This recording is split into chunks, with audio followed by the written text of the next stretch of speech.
बिहारचे नवे मुख्यमंत्री म्हणून नितीश कुमार आज घेणार शपथ। पटना इथल्या ऐतिहासिक गांधी मैदानावर होणाऱ्या शपथविधी सोहळ्याला पंतप्रधान नरेंद्र मोदी राहणार उपस्थित।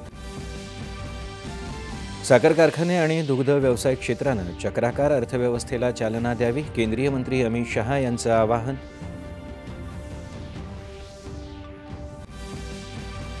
आदिवासी लोकसंख्येमध्ये प्रामुख्याने प्रादुर्भाव असलेल्या सिकल सेल आजारासाठी पहिल्या स्वदेशी CRISPR आधारित जनुक उपचार पद्धतीचा जितेंद्र सिंह यांनी केला प्रारंभ।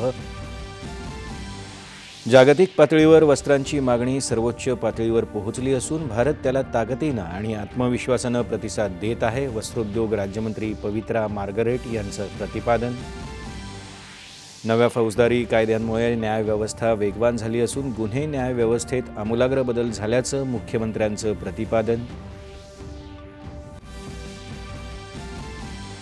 56व्या भारतीय आंतरराष्ट्रीय चित्रपट महोत्सव इफ्फीची आज चित्रमय पथसंचलनानं होणार सुरुवात। रसिकांना 9 दिवस दर्जेदार चित्रपटांची मेजवानी। आणि टोकियो इथल्या डीफलिम्पिक स्पर्धेत नेमबाज प्रांजली धुमल आणि अभिनव देशवाल यांना सुवर्ण पदक। भारतीय खेळाडूंनी जिंकली 11 पदकं।